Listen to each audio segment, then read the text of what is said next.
Assalamualaikum warahmatullahi wabarakatuh.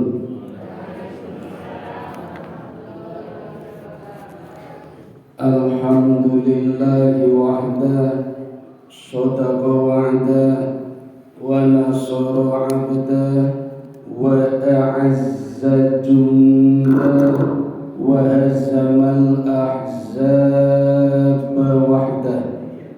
La ilaha illallah wa la na'budu illa iyyahu mukhlishina lahuddin walau karihal kafirun. Mukhlishina lahuddin walau karihal musyrikun.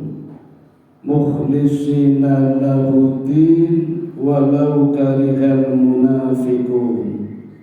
Asyhadu an la ilaha illallah wahdahu la syarika lah, wa asyhadu anna Muhammadan abduhu wa rasuluhu la nabiyya ba'da.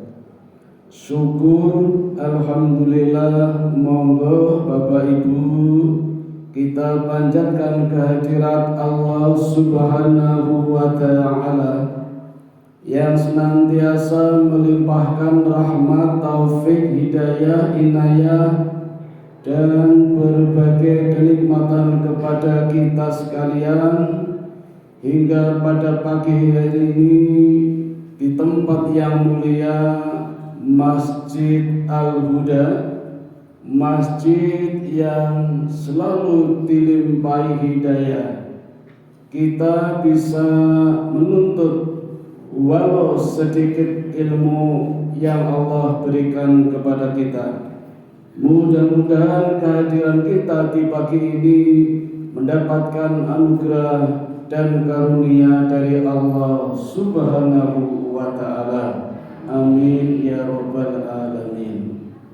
Salawat serta salam mari kita panjatkan pula keharibaan kita Nabi besar Muhammad sallallahu alaihi wasallam, seorang reformis agung yang telah sukses mengirim umatnya menuju alam yang terang benderang dari kegelapan.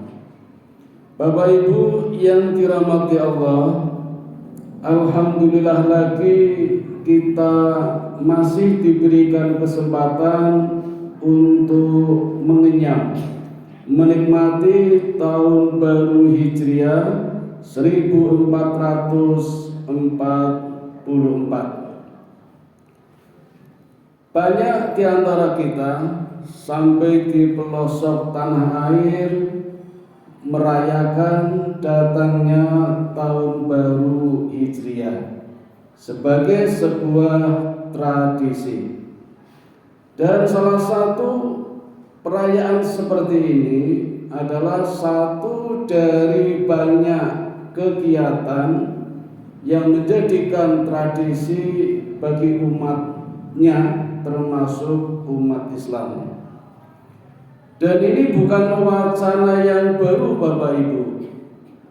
Peringatan tahun baru, peringatan hari lahir, peringatan orang meninggal itu sudah lama dikenal orang, bahkan diawali oleh kebiasaan yang dilakukan mulai dari istri Raja Namrud yang berkuasa ketika Nabi Ibrahim alaihi salatu wassalam mendapatkan perintah Allah menjadi nabi ataupun rasul. Jadi bukan hal yang baru, bukan oleh generasi-generasi nabi-nabi yang belakangan, tapi justru pada generasi yang keenam, yaitu di masa Nabi Ibrahim alaihi salatu wassalam, yang ketika itu kontra dengan Raja Namrud, raja yang lalim. Namrud disebut raja lalim Bapak Ibu dari kata la alim. la tidak alim berilmu. Jadi lalim itu artinya tidak berilmu. Kalau tidak berilmu artinya tidak berakal, tidak menggunakan akalnya, justru menggunakan okolnya. Jadi Namrud di dalam memimpin kerajaannya banyak menggunakan kekuatan, kekuasaan, dan hawa nafsunya. Namrud, Bapak Ibu, satu dari 6 raja yang berkuasa ketika itu dan sangat berambisi menjadi raja yang paling kuat di dunia. Namun ambisinya terpatahkan oleh anak kecil yang pagi itu masuk kamarnya dan mengatakan, "Ya Namrud, mana mungkin kamu akan menjadi raja yang paling kuat sementara di sekitarmu masih banyak wanita-wanita." Ini anak kecil, Bu, melebet kamar Namrud, menasehati Namrud. Jadi bahasa lainnya, kalau ingin menjadi raja terkuat, hilangkanlah seluruh wanita-wanita yang ada di sekitarnya. Maka pagi itu juga semua danyan-danyan yang ada di kerajaan dibunuh semua, termasuk anak kecil itu. Tetapi pagi harinya anak kecil ini muncul lagi di kamarnya. Jadi Namrud kaget. "Bukankah sudah aku bunuh?" Anak kecil ini mengatakan, "Engkau tidak bisa membunuhku karena sesungguhnya aku adalah iblis. Kalau kamu ingin menjadi raja terkuat di dunia, maka sembahlah aku, sujudlah kepadaku, jadilah hambaku." Maka sejak saat itu Namrud bersekutu dengan iblis agar bisa menjadi raja terkuat, dan salah satu syaratnya adalah harus mengawini ibunya sendiri. Jadi jangan kaget Bapak Ibu kalau zaman sekarang banyak anak mengawini ibunya, anak dikawini bapaknya, kakak beradik menikah. Bahkan ada juga yang kawin dengan binatang piaraannya. Ijab kabul tengah jengan, bojone kali babi. Ketoke mboten trimo nek ahli warisnya jatuh pada laki-lakinya, mending kawin karo babi. Bahkan wanita-wanita Jepang, Bu, rela menceraikan suaminya, mending menikahi robot-robot buatannya. Ini bukan hal yang baru. Di zaman Nabi Lut pun sudah terjadi perkawinan, penyimpangan perilaku, penyimpangan seksual. Maka hukumannya tidak main-main. Inilah ambisinya, inilah nafsunya, kekuatannya, sehingga menikahi ibunya sendiri. Nah, sepeninggal Raja Namrud, ibunya yang merangkap istri ini punya kebiasaan selalu menghiasi rumahnya dengan menggantungkan lampu-lampu hias di pohon evergreen atau pohon cemara, lilin, obor, lampion, dan sebagainya. Sampai di sini saya kira Bapak Ibu sudah paham ya? Sepertinya di masyarakat kita pun ada. Mungkin saudara kita, mungkin tetangga kita yang punya kebiasaan seperti istrinya Raja Namrud, menghiasi rumahnya dengan menggantungkan di pohon cemara, lilin, lampu hias, obor, lampion, dan sebagainya. Dan itu dilakukannya setiap malam minggu, setiap peringatan hari lahirnya, dan juga hari kematiannya. Di tempat kita pun ada yang mengenal seperti itu. Ketika ulang tahun merayakan dengan menyanyi tiup lilin. Kemudian ketika hari kematian ada peringatan namanya haul. Jangan kaget, itu sudah dilakukan sejak zaman Namrud oleh istrinya. Bapak Ibu, berbicara tentang hari lahir dan hari mati itu sebenarnya perkara musayyar. Musayyar itu sifatnya dependen. Ada ketergantungan dari Allah. Allah yang memberikan kepada hambanya, manusia terima beres. Hanya satu yang Allah minta, terima apa adanya, lakukan sesuai dengan perintah Allah. Itu saja yang namanya musayyar. Karena semuanya diberikan oleh Allah, maka tidak ada pengaruhnya dengan pahala dan dosa. Kalau tidak ada pahala dan dosa, maka tidak berpengaruh masuknya seseorang ke dalam surga atau neraka. Itu musayyar. Tetapi ketika orang itu mulai mengotak-atik, ngidik-ngidik, ngutak-ngutak, dengan musayyar yang ada mau diapain, ada ikhtiar, itu baru disebut mukhayyar. Dan mukhayyar ini ketika amalannya, ikhtiarnya positif, berpahala. Ketika ikhtiarnya negatif, berdosa. Dan pahala menyebabkan orang masuk surga, berdosa menyebabkan orang masuk neraka. Monggo Bapak Ibu ingkang sampun asal unjukan rumi ini mboten menapa selak adem. Saya tak lanjut dulu nih Bapak Ibu. Contoh musayyar diantaranya hari lahir dan hari kematian. Itu Allah yang memberikan kepada kita. Tahu-tahu kita lahir tanggal berapa, meninggal tanggal berapa, itu musayyar. Termasuk hari lahir, hari kematian, hari apa, itu semuanya baik. Karena Allah sendiri yang memberikan nama-nama hari. Mulai dari Ahad, dari kata wahidun, Isnaini Senin, Thalatha menjadi Selasa, Arba'a menjadi Rabu, Khamsa menjadi Kamis, dan seterusnya. Allah sendiri yang memberikan nama-nama hari. Maka semua hari adalah baik. Tidak ada hari yang jelek, tidak ada hari buruk, tidak ada hari sial, tidak ada hari naas. Maaf Bapak Ibu, kalau sampai hari ini masih ada yang mengatakan bahwa hari Jumat adalah hari baik, tolong diperbaiki. Kelihatannya sepele, tapi ini sudah masuk ranah akidah. Ketika kita mengatakan hari Jumat adalah hari baik, maka seolah-olah kita juga mengatakan bahwa hari selain Jumat adalah hari tidak baik, atau hari buruk, atau hari sial.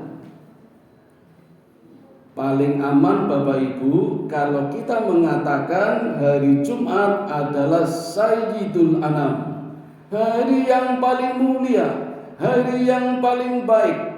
Kalau kita mengatakan hari Jumat adalah hari yang paling baik, berarti hari lain masih baik. Paham Bapak Ibu? Sekarang kita buktikan.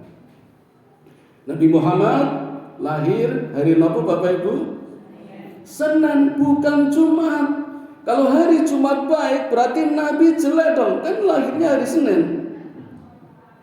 Nabi Muhammad meninggal hari apa Bapak Ibu? Senin, bukan Jumat. Sekarang saya balik. Fir'aun, Namrud meninggal hari apa?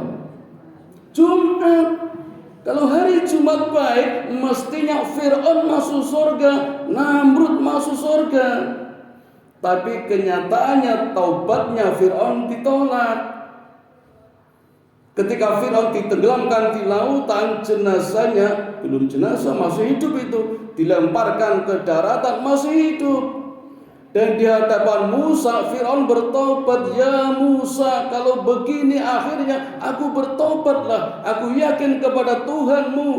Taubat itu Fir'aun. Tapi Allah jawab lewat malaikat Jibril, tobatmu aku tolak. Lalu oleh malaikat Jibril ditenggelamkan lagi, dilelep ke sisan itu. Telak, kata malaikat Jibril. Itu terjadi pada hari Jumat tanggal 10 Muharram. Nah, tadi Bapak Ibu, jadi paling aman kalau mengatakan hari Jumat adalah hari yang paling baik. Hati-hati, kadang tidak sengaja kita menyakiti orang lain. Kula nate teng kampung niku wonten sripah dalam seminggu 2 kali, yang satu hari Jumat, yang satu hari Selasa. Pada waktu saya takziah hari Selasa, ngajengan kula cerita, pada jajar kula niku sing sripah, ngajengan kula cerita, wingi apik ya matine Jumat. Jajar kula sing sripah dina Selasa, Bu. Napa mboten keloro-loro niku? Langsung tak keplak wong meneng. Ora cerita. Ora terkontrol, menyakitkan itu ya. Jadi itulah yang namanya musayar. Termasuk anggota badan kita Bapak Ibu, mulai dari rambut, telinga, mata, hidung, mulut, warna kulit, semua musayar. Tidak menyebabkan orang berpahala atau berdosa, tidak pula menyebabkan orang masuk surga atau neraka. Kita lahir tahu-tahu rambutnya keriting, tahu-tahu panjang, gak ada pahala dan dosanya. Matanya sipit, lebar, melotot, hitam, coklat, gak ada pengaruhnya dengan pahala dan dosa karena musayar. Kulit hitam, kulit putih, gak ada pengaruhnya. Karena kita terima beres, Allah yang berikan. Itu namanya musayar. Tinggal kita syukuri, kemudian untuk beramal soleh. Satu hari sahabat Abi Dzar Al-Ghifari ingin bertemu dengan Bilal bin Raba'ah. Maka keduanya bertemu. Kenal Bilal bumi? Budak hitam dari Afrika. Sementara sahabat Abi Dzar Al-Ghifari wajahnya agak tampan, kulitnya putih. Berdua bertemu, ngobrol lama, asik sekali. Lama-lama keluar kata-kata yang kurang enak, rodo ngegas. Abi Dzar Al-Ghifari munake Bilal, sok tahu apa kamu itu kulit hitam. Bilal tersinggung, lapor kali Nabi. Abi Dzar ngikuti. Ketika Abi Dzar hampir sampai di depan Nabi, diusir oleh Nabi. Ya Abi Dzar, pergilah kamu bau busuk, kamu busuk. Itu Nabi menyuruh pergi Abi Dzar karena dianggap busuk, mulutnya bau. Padahal orangnya tampan, kulitnya putih. Gara-gara ngunakah Bilal, apa kamu itu sok tahu budak hitam? Lebih mulia yang mana? Ternyata Allah tidak melihat rupa wajah, yang Allah lihat adalah amal perbuatannya. Maka benar, innallaha la yanzuru ila qulubikum, innallaha la yanzuru ila, walakin yanzuru ila qulubikum wa a'malikum.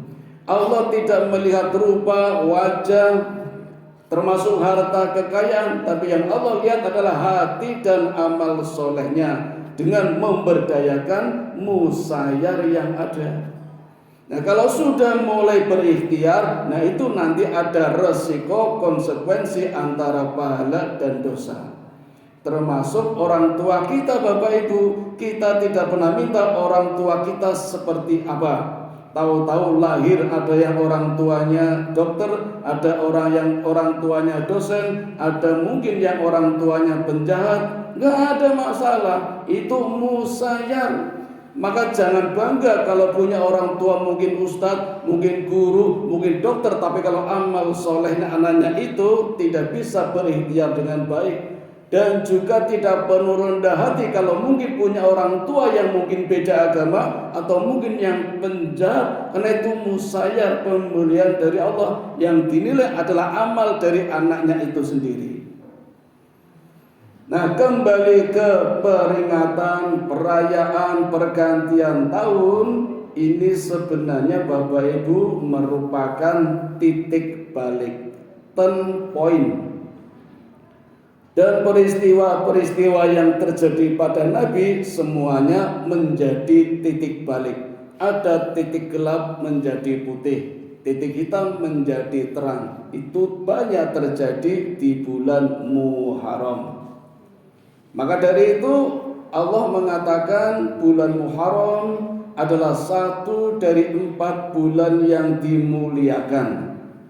Bahkan dari 12 bulan Hijriah ada 4 bulan yang patut dihormati, bulan yang diharamkan sekaligus bulan yang disucikan. 3 bulan berdampingan, 1 bulan terpisah. Yang berdampingan adalah Rajab, Sya'ban, Ramadan. Yang terpisah Muharram. Dalam riwayat lain 3 yang berdampingan, Dzulqa'dah, Dzulhijjah, Muharram. Yang terpisah Rajab. Kok benten? Boten usah bingung Bapak Ibu, Nabi Muhammad orangnya cerdas. Kapan Nabi harus mengatakan 4 bulan yang mulia adalah Rajab, Sya'ban, Ramadan dan Muharram? Kapan Nabi akan mengatakan 4 bulan yang dimuliakan adalah bulan Dzulqa'dah, Dzulhijjah, Muharram dan Rajab? Ketika Nabi berada di suatu tempat, kebetulan umatnya tidak suka dengan bulan Sya'ban, Rajab, Ramadan, Muharram, maka Nabi mengatakan 4 bulan ini adalah bulan yang mulia. Ketika Nabi pindah ke satu daerah, umatnya tidak suka dengan bulan Dzulqa'dah, Dzulhijjah, Muharram dan Rajab, maka Nabi mengatakan 4 bulan ini 4 bulan yang dimuliakan. Intinya Bapak Ibu, berarti semua bulan adalah mulia, masing-masing punya kemuliaan tersendiri. Khususnya Muharram, banyak peristiwa yang menjadikan titik balik bagi Nabi yang sebenarnya buat kita semua. Contoh Nabi Adam alaihi salatu wassalam yang dikaruniai oleh Allah umurnya 950 tahun. Tetapi ketika di surga Allah mengatakan kepada Adam, "Ya Adam, aku yang menjadikan kamu ada. Aku berikan fasilitas di surga serba lengkap. Banyak makan, makanlah yang kamu suka. Banyak minum, minumlah yang kamu sukai. Pakaian, pakailah yang kamu sukai. Hanya satu yang aku minta, jangan makan buah khuldi. Itu saja kamu tidak mampu, maka pergilah dari surga ini." Nabi Adam, Bu, cuma berbuat dosa sekali dikeluarkan dari surga. Kita ketoke sedina ping pinten nggih Pak nggih berbuat dosa? 20 wonten nyuwun mlebet surga. Kira-kira imbang mboten nggih? Tetapi jangan khawatir Bapak Ibu, Nabi Muhammad sallallahu alaihi wasallam memberikan rambu-rambu kita bisa masuk surga. Banyak rambu-rambunya. Satu dulu, kata Nabi, kita tidak boleh membedakan antar nabi. La nufarriqu baina ahadin mir rusulih wa qalu sami'na wa ata'na ghufranaka rabbana wa ilaikal masir. Jumlah nabi Pak 124.000. Diringkas jadi rasul Bu 313. Yang tercantum di Quran 25. Satu saja kita tidak suka dengan nabi tertentu, sama saja tidak suka semuanya. Itu yang dilarang oleh Nabi kita Muhammad sallallahu alaihi wasallam. Berarti semuanya harus kita cintai. Bagaimana kita bisa mencintai? kita mulai dari mempelajari kehidupannya. Kita harus belajar sirah nabawiyah.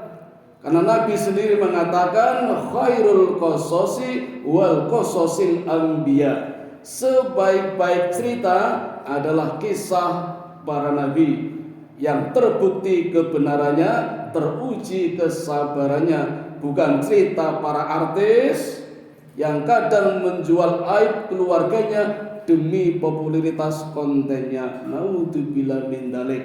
Kita terlalu banyak membuang-buang waktu hanya untuk menonton yang sia-sia. Kenapa kita tidak belajar saja, membaca sejarah para nabi yang bisa kita teladani? Dengan cara itu kita bisa mendapatkan jaminan untuk masuk surga. Satu, Bapak Ibu. Dan dari Nabi Adam sendiri, ketika dikeluarkan dari surga, sujud di hadapan Allah, dalam satu riwayat 40 tahun lamanya, di riwayat lain 500 tahun, sujud terus. Dan yang dia baca hanya istighfar. Istighfarnya Rabbana ya Rabbana Rabbana dhalamna anfusana wa illam taghfir lana wa tarhamna lanakunanna minal khasirin. Tiap saat, tiap jam selama 40 tahun bertobat, membaca istighfar, baru diampuni. Kita sehari 20 kali berbuat dosa, ketoke siji maca kuwi abot banget ya. Kadang mungkin enggak sempat baca itu. Istighfarnya berbeda. Astagfirullah. Mboten napa-napa. Tapi kalau kita ingin meneladani orang ketang siji lah bar salat napa isya napa subuh atau setiap berdoa ditambahi Rabbana dhalamna anfusana wa illam taghfir lana wa tarhamna lanakunanna minal khasirin. Karena di hati Nabi Adam, pada diri beliau juga banyak keistimewaan. Di antaranya Nabi Adam Allah ciptakan dengan tangannya Allah sendiri. Nggak usah dibayangkan tangannya seperti apa, tentu berbeda dengan makhluknya. Nabi Adam tidak punya bapak dan ibu. Nah, ini bisa kita jadikan jawaban mengapa Nabi Isa bukan Tuhan. Saudara-saudara kita yang beda agama masih ngotot Nabi Isa itu Tuhan. Kenapa? Karena hebatnya di mana? Lahir tanpa bapak. Wah, lahir tanpa bapak, Adam harusnya jadi nabi, tanpa bapak tanpa ibu. Nyatanya jadi Tuhan, nyatanya tidak jadi Tuhan. Itu keistimewaan Nabi Adam. Dan kata Nabi, ketampanannya itu menerangi alam semesta. Itu Nabi Adam. Kalau Nabi Yusuf seperti bulan purnama. Kalau Nabi Muhammad dua-duanya. Jadi kalau ditanya sebenarnya siapa yang paling bagus, ya Nabi Muhammad nomor 1. Nomor 2 Nabi Ibrahim. Karena Nabi Ibrahim memiliki wajah yang mirip dengan Nabi Muhammad. Yang ketiga Nabi Shu'aib. Karena Nabi Shu'aib ketampanannya mirip dengan Nabi Ibrahim. Nah baru Nabi Adam, baru Nabi Yusuf. Tetapi kenapa Yusuf yang paling viral? Karena ketika itu masalahnya hanya itu. Tidak menghadapi umat-umat seperti Shu'aib, menghadapi umat Madian, tidak seperti Nabi Hud menghadapi kaum Ad, tidak seperti Nabi Soleh menghadapi kaum Samud, tidak seperti Nabi Lut menghadapi kaum Sodom. Beda permasalahannya. Nah, peristiwa taubatnya Adam tadi Bapak Ibu terjadi di bulan Muharram, tanggalnya 10. Jadi ada titik balik dari sisi gelap menjadi terang. Nabi Adam. Begitu pula Nabi Nuh alaihi salatu wassalam yang dikaruniai oleh Allah 4 anak, Ham, Syam, Yafis, dan Yam. Kersane Gusti Allah sing ragil sing Yam, nama aslinya Yam, bahasa Israelnya Kan'an. Itu dilalah kok tidak taat kepada Allah, durhaka kepada orang tua, termasuk umat-umatnya. Nabi Nuh dalam satu riwayat umurnya terpanjang 1500 tahun, tetapi usia dakwahnya 800 tahun. Bapak Ibu usianya pinten? 60 nih. Usia dakwahnya pinten? Usia dakwah itu yang ngajak orang yuk ngaji, ayo sholat, ayo puasa. Itu kalau dihitung kira-kira berapa tahun, namanya usia dakwah. Nah, Nabi Nuh usia dakwahnya 800 tahun, Bu. 800 tahun Nabi Nuh dakwah, cuma dapat umat 80, Pak. Jadi 10 tahun entok siji, 10 tahun entok siji. Kalau pimpinan partai kampanye 10 tahun sing nyoblos siji, mesti bangkrut partainya ini. Kepala sekolah mimpin sekolah 10 tahun dapat siswa 1, bubar sekolahannya. Dodolan 10 tahun sing tuku mung siji, bubar. Hanya Nabi Nuh saja yang mampu. Itu pun sempat berkelakar kepada Allah, ya Allah, siang malam aku berdakwah, tapi umat yang aku hadapi, umat yang aku dakwai, kalau diberikan pelajaran pada tutup telinga. Ada yang begini, ada yang begini, ada yang begini, ada yang begini. Itu umatnya Nabi Nuh, Pak. Hampir sama dengan umatnya Nabi Syuaib, kaum Madian. Itu kalau diceramai Bapak Ibu ngaten, ngapunten nggih, tak tunjukkan mawon nih mboten usah dipraktekkan.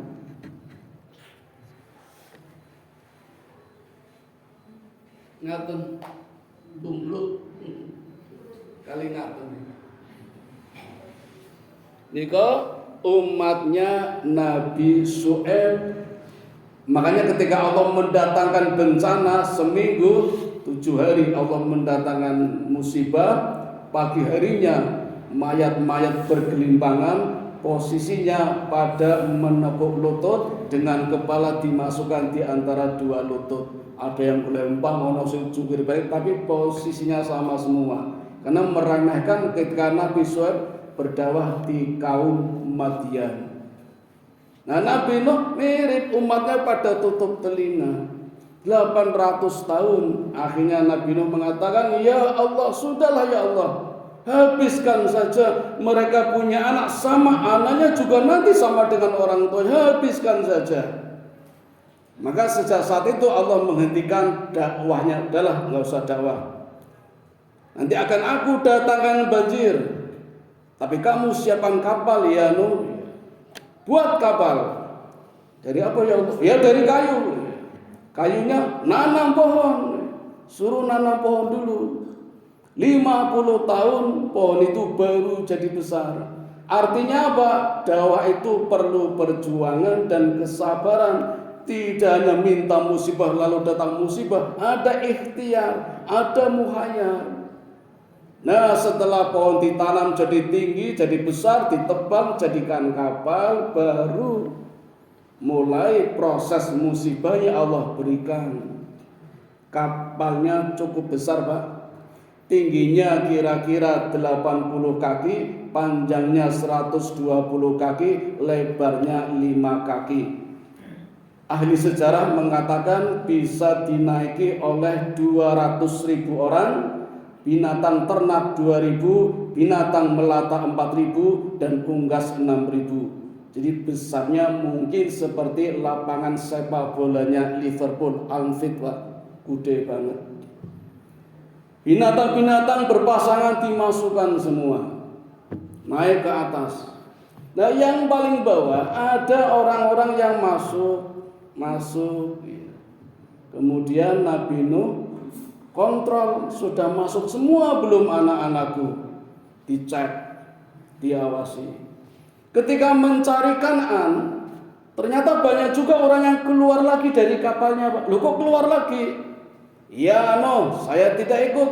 Saya hanya numpang buang najis. Jadi ngece, Pak. Buang najis, buang hadas, buang air, pergi lagi. Wah, kebangetan sampai mau berpisah saja masih seperti itu. Ya dibersihkan, masih sabar itu ya. Nah, tinggal terakhir. Maka Nuh naik kapal nyari anaknya. Di mana? Lihat nggak Kan'an? Tidak ya Nuh.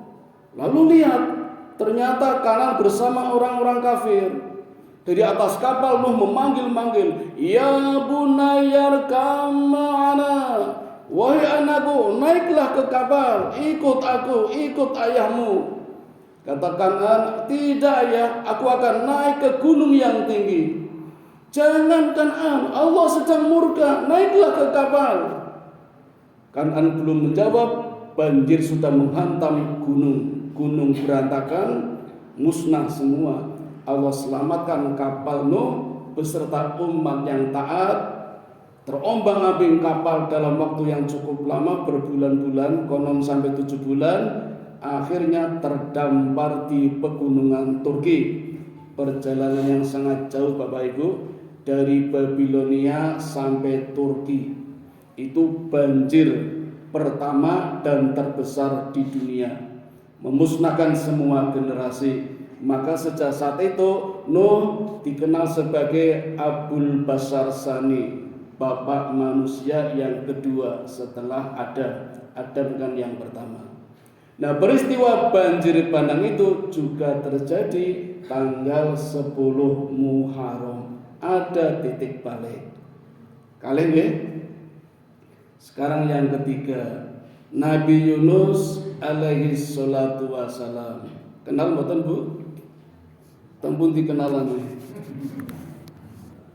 Nabi Yunus sama skenarionya menghadapi umat-umat yang seperti itu, bahkan menantang musibah.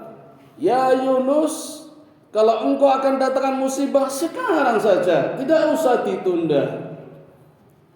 Minta sekarang, coba Bapak Ibu. Maka Nabi Yunus diam-diam karena musibah tidak datang-datang, menuju ke tepian laut, ikut kapalnya orang. Kapal jalan, mulai miring, air masuk. Nah, kata pemilik kapal, ini beban harus dikurangi, kalau tidak kapal tenggelam. Semua beban sudah dikurangi, habis bekalnya, tinggal orangnya ini harus dikurangi. Siapa? Tidak enak dengan pendatang baru, cobalah diundi. 3 kali Pak diundi, keluarnya Nabi Yunus terus. Akhirnya Nabi Yunus nyemplung ke laut, dimakan oleh ikan nun ya. Kabarnya ikan nun akan muncul lagi menjelang datangnya hari kiamat. Kalau NASA mengatakan megalodon, kalau ulama mengatakan ikan paus di kedalaman 200 mil di bawah laut. Kalau kita sudah mendengar suaranya, itu pertanda kiamat akan datang. Itu banyak yang meriwayatkan ikan nun. Di dalam ikan nun, Bu, Nabi Yunus menghadapi 3 kegelapan. Kegelapan malam, kegelapan di dasar laut, dan kegelapan di dalam perutnya ikan. Sujud di dalam perut ikan. Istighfar Nabi Yunus, mohon ampun kepada Allah. La ilaha illa anta subhanaka inni kuntum minadz zalimin. Itu istighfarnya Nabi Yunus. Yunus istighfar, ikannya sakit perut, mau nyari obat, nggak ada apotek dasar laut. Ikannya naik ke permukaan, muntah, Yunus keluar, diselamatkan oleh Allah. Ini pun terjadi pada tanggal 10 Muharram. Nabi Musa juga begitu. Allah berikan mukjizat sampai Musa tidak menyadari kalau tongkatnya itu mukjizat. Dan itulah yang namanya mukjizat. Nabi-nabi semuanya tidak menyadari. Nabi pun tidak minta, Musa pun tidak minta. tapi dalam kondisi kritis Allah berikan jalan. Ya Musa, pukulkanlah tongkatmu ke lautan. Maka begitu dipukulkan tongkatnya, lautannya berubah menjadi jalan tol. Dan harus cepat, karena terjadi begitu cepat. Kalau tidak, sama-sama tenggelam semua itu. Maka setelah Musa dan umatnya selamat, giliran Fir'aun yang menyeberang dihantam oleh dua arus besar. Maka berantakan semuanya, tenggelam semuanya. Tapi Allah menunjukkan kehebatannya. Fir'aun diselamatkan jasadnya untuk menjadi bukti sejarah kita. Itu pun terjadi di bulan Muharram. Hampir semua nabi Bapak Ibu, titik baliknya terjadi di bulan Muharram. Termasuk Nabi Ibrahim alaihi salatu wassalam. Peristiwa pembakarannya pun terjadi di bulan Muharram. Kenapa sih Nabi Ibrahim harus dibakar? Karena ketika itu hukuman yang paling tepat, yang paling berat hanya hukuman dibakar hidup-hidup. Apa kesalahannya? Nabi Ibrahim kesalahannya memberantas semua berhala yang oleh Namrud dijadikan Tuhan. Padahal Namrud sendiri juga mengangkat dirinya menjadi Tuhan. Jadi di usia 30 tahun Namrud dinobatkan menjadi raja, menggantikan bapaknya, sekaligus mengangkat dirinya menjadi Tuhan. Jadi hari itu geger itu dunia. Baru ada ini manusia pertama kali mengangkat dirinya jadi Tuhan. Jadi semua rakyatnya nggak ada yang berani memanggil Namrud, Raja Namrud, Tuhan, harus Tuhan. Dan siapapun yang bisa memanggil Namrud dengan kata Tuhan akan mendapatkan hadiah. Apapun yang diminta diberikan. Minta onta diberi onta, minta kuda diberi kuda, minta rumah diberi rumah. Namun minta sepeda kecil itu. Tapi kan dulu belum ada sepeda itu. Jadi sejak saat itu Namrud punya kebiasaan setelah mandi besar duduk di singgasana, begitu tirai dibuka semuanya menyembah. Aloha, aloha, aloha, nyembah semua itu. Apa yang minta diberikan. Nah, fenomena ini yang menggelitik. Allah turunkan, berikan tugas kepada Ibrahim untuk berdakwah. Pertama kali Ibrahim datang ke istana, masuk ke tempat peribadatan Namrud, dan di dalam ada ratusan berhala, jumlahnya 300. Semuanya dipatahkan, lehernya, tangannya, kakinya, cuma disisakan satu. Pagi harinya Namrud kaget, siapa ini pelakunya? Ada yang lapor, saya lihat raja, saya lihat Tuhan, namanya Ibrahim. Panggil Ibrahim, panggil. Tapi nggak ada bukti, panggil aja dulu, bukti belakangan. Nah, di sidang, di hadapan rakyat banyak, sidang terbuka. Ibrahim, saya dengar kamu yang membantai semua Tuhan-Tuhanku. Kata Ibrahim, siapa bilang? Saya dengar ada satu yang tidak berantakan, masih utuh, bahkan memegang kampak. Jangan-jangan dia yang membantai semuanya. Kata Namrud, gila kamu Ibrahim. Mana mungkin patung seperti itu bisa membantai yang lain? Kata Ibrahim, kalau tahu patung, kenapa disembah? Yang gila siapa? Kamu apa aku? Namrud marah, diam Ibrahim. Biasa, kalau pimpinan kalah kan langsung marah, bentak-bentak. Hukuman yang tepat dibakar hidup-hidup. Ahli sejarah memprediksi tingginya api sekitar 50 meter. Ibrahim tidak langsung dicemplungkan, tapi dilontarkan ke atas dulu, sehingga baru terjatuh di kobaran api. Dalam kondisi yang sangat kritis, Allah kirimkan 3 malaikat, malaikat Jibril, malaikat Mikail, dan malaikat rahmat. Tawarkan jasa. Kata Ibrahim, mohon maaf, saya hanya butuh pertolongan dari Allah.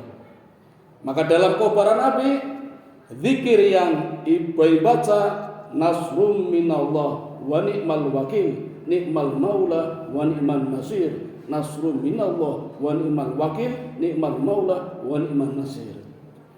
Allah pun mengirimkan pasukan. Allah kirim binatang-binatang untuk mematikan apinya. Tidak hanya itu, Allah pun berfirman kepada api, ya naru kuni bardan wa salaman Ibrahim. Wahai api, dinginlah kamu dan selamatkanlah Nabi Ibrahim. Ayat ini Pak, sekarang lagi banyak diamalkan oleh pemuda-pemuda di Bantul Pak. Katanya kalau membaca ayat ini Bu, dibakar tidak mempan. Ada nyobi Bu? Makanya langsung diamalkan, nyobi lungguh di atas kompor gas. Insya Allah hangus. Ini mukjizat Pak. Di hadapan api yang berkobar, Namrud menunggu dengan senangnya dan rakyatnya juga menyaksikan. Api habis, tinggal abu, tiba-tiba bergerak-gerak. Muncul Ibrahim, segar bugar. Dalam riwayat seperti kehujanan itu bahasa Ibrahim. Kaget semua. Kata rakyatnya, ya Tuhan Namrud, ternyata Tuhannya Ibrahim lebih hebat daripada Tuhanmu. Itu yang ngomong rakyatnya itu. Kata Ibrahim, ya Namrud, sekarang giliranku. Allah akan membalasnya. Tidak perlu mengirimkan pasukan, tidak perlu bencana. Allah cukup mengirim 1 ekor lalat yang masuk ke dalam hidungnya, muter-muter di atas, di otaknya itu. Sehingga hari itu Namrud pekerjaannya cuma garuk-garuk, garuk-garuk tangan, garuk kaki, garuk badan, garuk kepala. Sampai menjelang sore lalatnya tidak keluar, Namrud mulai berdarah-darah. Dari telinga keluar darahnya, dari hidung, mulut, mata keluar darahnya, jatuh terkapar, mati di hadapan rakyatnya sendiri. Dan rakyat menyaksikan dari hidungnya keluar lalatnya. Sehingga rakyat mengatakan Tuhan kita mati hanya oleh seekor lalat. Itu peristiwanya pun terjadi di bulan Muharram tanggal 10. Jadi lagi-lagi titik balik, ten point. Nah, bagaimana dengan kita? Apakah ada amalan-amalan khusus? Nabi kita, nabi yang istimewa Bapak Ibu, khotamin nabiyin. Pasti Allah memberikan resep yang jitu. Kalau semua nabi punya mukjizat, mukjizatnya berakhir seiring dengan meninggalnya nabi itu. Nabi Musa meninggal, hilang mukjizatnya. Nabi Ibrahim meninggal, hilang mukjizatnya. Nabi Musa, Nabi Sulaiman, Nabi Daud meninggal semua, mukjizatnya pun hilang. Tapi Nabi Muhammad sudah tiada, mukjizatnya masih dapat kita rasakan sampai hari ini, bahkan sampai menjelang kiamat kita masih bisa menyaksikan dan merasakan kemukjizatannya. Contoh, biasanya yang paling terkenal adalah malam Lailatul Qadar, yang nilainya lebih utama daripada 1000 bulan atau 83 tahun. Sekali saja kita mendapatkan malam Lailatul Qadar, sama saja kita sudah membuat lompatan sejauh 83 tahun. 10 kali kita mendapatkan malam Lailatul Qadar, sama saja kita bisa membuat lompatan 830 tahun, hampir bisa menyaingi amalan umatnya Nabi Adam yang umurnya 950 tahun. Tambah lagi biar sama dengan Nabi Nuh. Jadi banyak perangkat-perangkat, piranti, amalan yang bisa mengejar ketertinggalan daripada umat-umat sebelumnya. Itulah mukjizat yang Allah berikan kepada Nabi Muhammad SAW dan juga umatnya, termasuk dengan datanya bulan Muharram. Apa amalannya? Di antaranya yang paling utama adalah membaca istighfar, minimal astaghfirullah, tambahi astaghfirullahaladzim juga boleh. Yang panjang, astaghfirullahaladzim alladzi la ilaha illa huwal hayyul qayyum wa atubu ilaih juga boleh. Ini kalau dalam bahasa namanya bahasa efektif. Kalau Adam kan tadi panjang, Nabi Yunus juga panjang, Nabi Muhammad astagfirullah. Berapa kali? Sebenarnya Bapak Ibu, satu istighfar saja cukup untuk menghapus dosa-dosa kita walau setinggi langit pertama. Tetapi kenapa harus diulang-ulang? Karena kita juga selalu mengulangi kesalahan kita, mengulangi dosa kita. Andai saja kita tidak mengulangi, cukup satu istighfar saja bisa menghapus dosa-dosa setinggi langit pertama. Itu istighfar. Ibnu Taimiyah ketika susah, gelisah, gundah gulana, banyak masalah, itu sehari membaca istighfar sebanyak 1000 kali. Nabi Muhammad selain di dalam sholat, beliau istighfar sehari 70 kali. Dalam riwayat lain 100 kali. Syekh Jabir istighfarnya itu sebelum subuh. Begitu selesai sholat tahajud, sambil menunggu subuh membaca istighfar. Itu almarhum Syekh Jabir. Intinya istighfar itu adalah senjata, dosa itu musuh. Kalau kita akan membunuh musuh, pakai senjata apa? Itu lihat dulu musuhnya. Kalau musuhnya kecil, cuma burung biasa, mungkin cukup dengan senapan angin, istighfar yang ringan. Tapi kalau kita akan menembak gajah, senapan angin nggak cukup, harus yang lebih besar. Maka istighfarnya pun harus lebih besar. Itu amalan yang utama. Amalan yang lain, monggo berpuasa. Tanggal 10 Muharram namanya puasa Asyura. Ketika Nabi memerintahkan, ada sahabat bertanya, "Ya Rasul, kalau kita puasa di tanggal 10, kan orang Bani Israel juga puasa." Kata Nabi, "Ini puasaku, nggak ada urusan dengan dia. Tapi kalau mau beda, tambahlah 1 hari puasa di hari sebelumnya, tanggal 9 Muharram, namanya puasa Tasu'a. Wahai para sahabat, aku akan melakukannya bila tahun depan aku masih hidup." Ternyata Allah berkehendak lain. Maka disinilah terjadi perselisihan, tapi keduanya benar. Dalam hadis yang lain, kalau kita hanya puasa tanggal 10, hukumnya makruh. Jadi kalau pengen aman ya 2 hari, 9, 10. Walaupun nanti tanggal 10 saja juga tidak apa-apa, karena kita memang nggak ada urusan dengan orang Yahudi, dengan Bani Israel. Terakhir Bapak Ibu, amalan yang lain adalah membaca Quran. Ini amalan yang paling berbarokah. Amalannya ringan, pahalanya luar biasa. 1 huruf Allah berikan pahala 10. Man ja'a bil hasanati falahu asru amthaluha. Maka jangan katakan kalau alif lam mim itu 1 huruf, tapi 3 huruf. Maka membaca alif lam mim saja pahalanya 3 kali 10 sudah 30.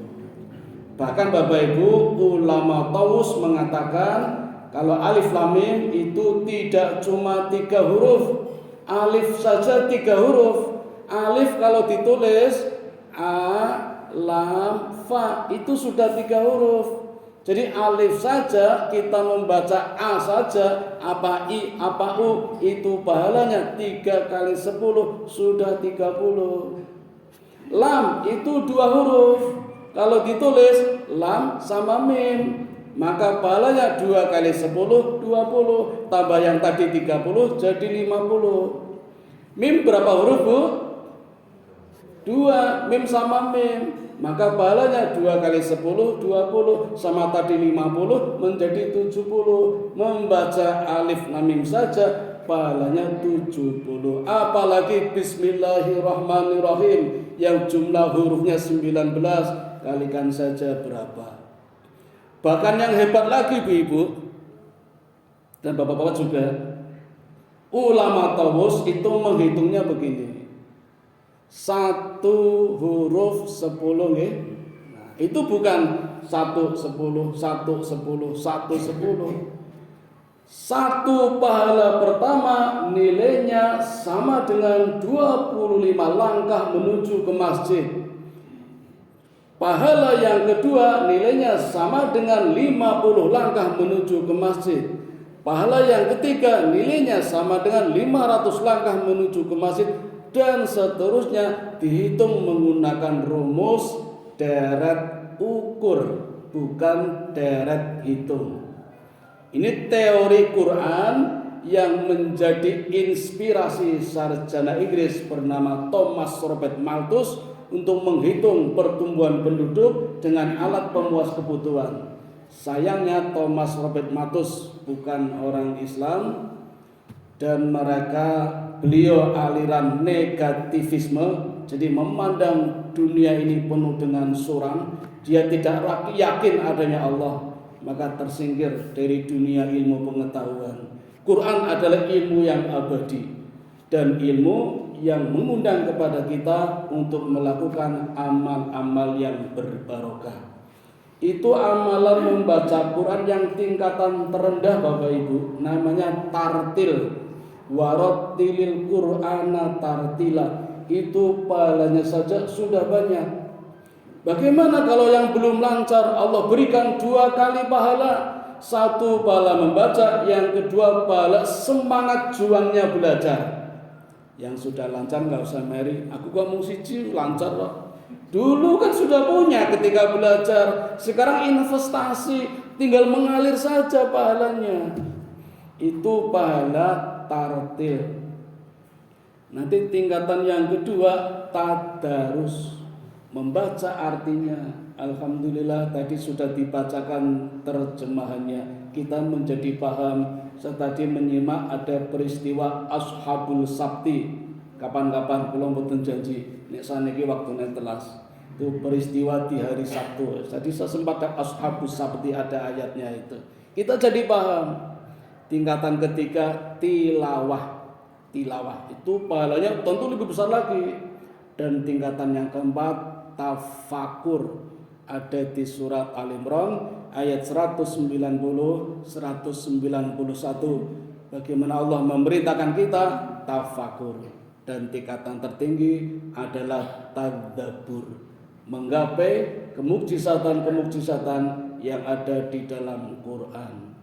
Itu pahala belajar Quran dan menjadi amalan yang bagus di bulan Muharram. Dan amalan-amalan lain mengikuti, seperti sedekah, infak, itu mengikuti biasa. Tapi yang utama tadi termasuk sholawat.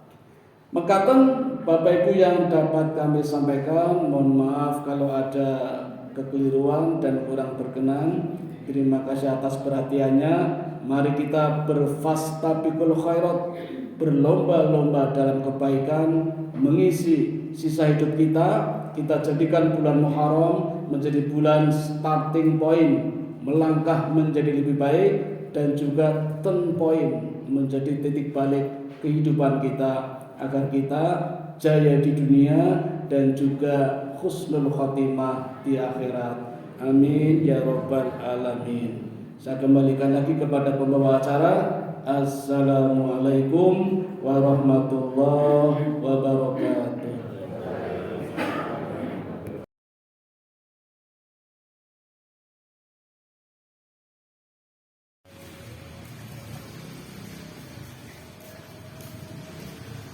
Allahu Akbar.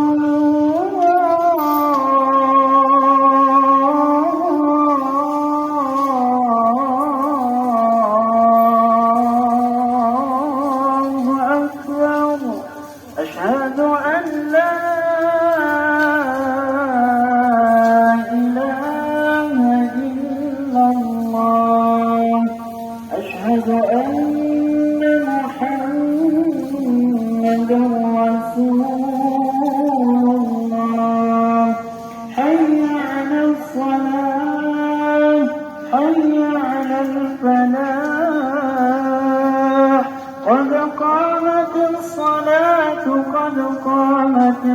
لنا